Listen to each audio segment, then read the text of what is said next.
वरना इसके पश्चात तुम्हारे पास कुछ नहीं बचता। और यहाँ से कविता जन्म लेती है।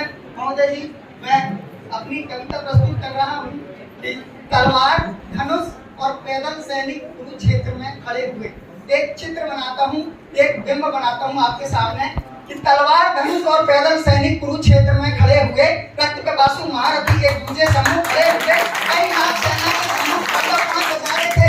एक तरफ के योद्धा सब एक तरफ समय के मारे थे। और महासमर की प्रतीक्षा में, महासमर की प्रतीक्षा में सारे ताक रहे थे जी। और भारत के रक्तों से आपका इतना प्रेम मुझे मिलेगा तो मेरा काम चल जाएगा। क्योंकि तो बड़ी कविता होती है वो तालियों की मोहताज नहीं होती कि बहुत बात के रथ को स्वयं केशव हाँक रहे थे जी। रणभूमि के सभी नजारे देखकर मैं कुछ खास लगे। माधव ने अर्जुन को देखा, अर्जुन उन्हें उदास लगे।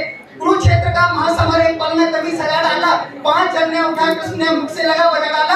हुआ शंखनाद, जैसे ही शब्द गर्जन शुरू हुआ, रक्त बिखरना हुआ शुरू और सबका मर्दन शुरू हुआ। कहा कृष्ण उत्पात और एक आंख को मीच जरा, गाड़ी ऊपर रथवाणों को प्रत्यंचा को खींच जरा।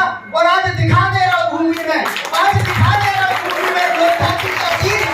इस धरती पर कोई नहीं अर्जुन के जैसा वीर, धरती पर कोई नहीं अर्जुन के जैसा वीर। यहाँ सुनी बात माधव की तो अर्जुन का चेहरा उतर गया। एक धनुषधारी की विद्या मानो चूहा उतर गया।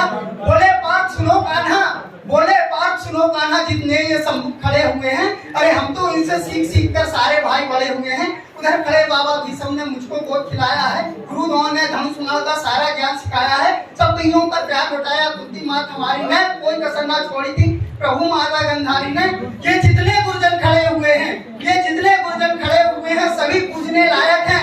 माना दुर्योधन दुशासन थोड़े से नालायक हैं।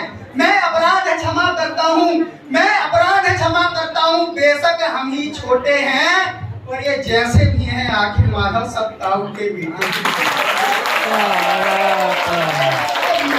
ये जैसे भी हैं आखिर माधव सब ताऊ के बेटे हैं। और छोटे से भूभाग के खातिर हिंसक नहीं बनूंगा मैं। इंद्रप्रस्थ के इतने बड़े राज्य को एक धर्म से भटका हुआ योद्धा अर्जुन एक जमीन का टुकड़ा मात्र बताता है और कहता है कि छोटे से भूभाग के खातिर हिंसक नहीं बनूंगा मैं।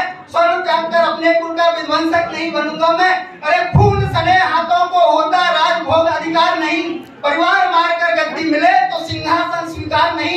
और रथ पर बैठ गया अर्जुन, मुख माधव से मोड़ दिया। रथ पर बैठ गया अर्जुन, मुख माधव से मोड़ दिया। आंखों में आंसू भरकर गांडीव हाथ से, आंखों में आंसू भरकर गांडीव हाथ से छोड़ दिया। गांडीव हाथ से जब छूटा माधव भी कुछ अकड़ाए थे।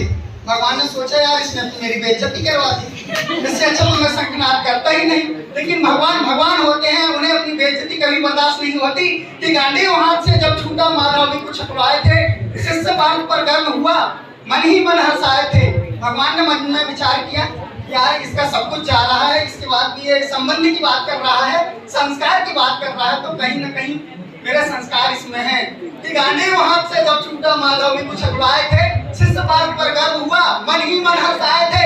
मन में ठान लिया अर्जुन की बुद्धि ना सटने दूंगा। समर भूमि में पाप को कमजोर नहीं पड़ने दूंगा। धर्म बचाने के खातिर फिर नाव अभियान शुरू हुआ। और इसके बाद जगत गुरु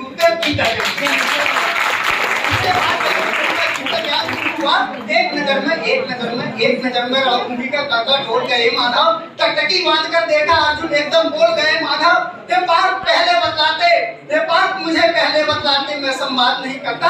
तुम सारे भाइयों के खातिर कोई विवाद नहीं करता।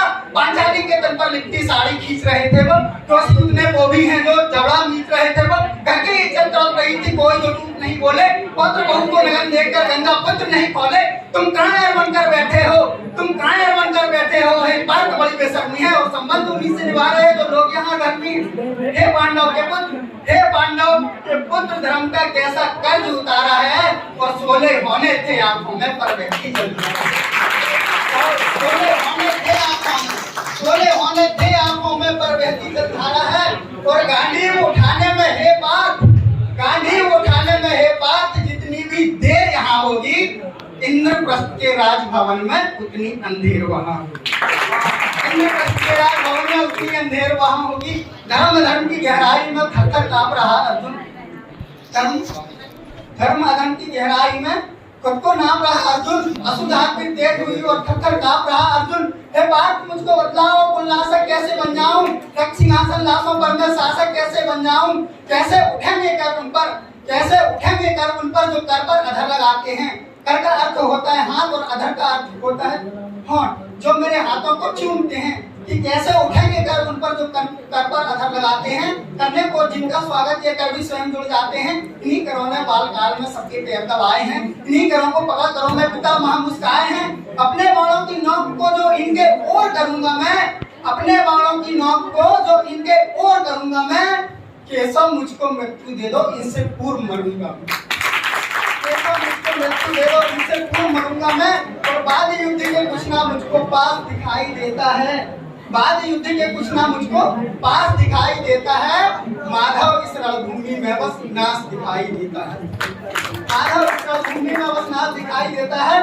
बात बहुत भावुक थी, किंतु जगत गुरु मुस्कुराते थे और ज्ञान की गंगा निरंतर चक्रधारी बरसाते थे।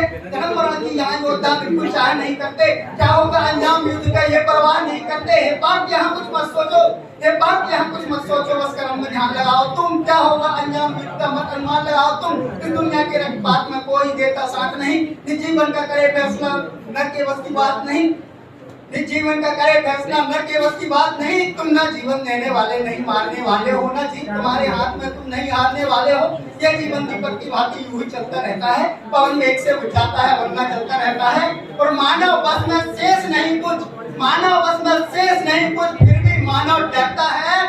और वह मरकर भी अमर हुआ जो धर्म के खातिर मरता है। वह मरकर भी अमर हुआ जो धर्म के खातिर मरता है। न सत्ता सुख से होता है, न सम्मानों से होता है। महोदय जी अभी वीर शहीदों की बात की गई कि सबसे बड़ा देश का सबसे बड़ा सम्मान क्या होता है।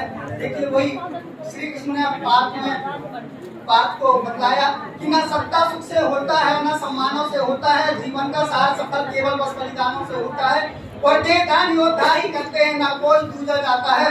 हमारे पुलिस के जवान, सेना के जवान जब अपनी शहादत देते हैं तो उन्हें तिरंगे पे लपेट कर लाया जाता है। ये सबसे बड़ा सम्मान होता है।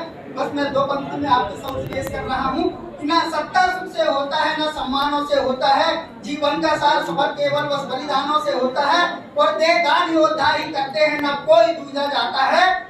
रणभूमि में वीर मरे तो सब ही पूजा जाता है।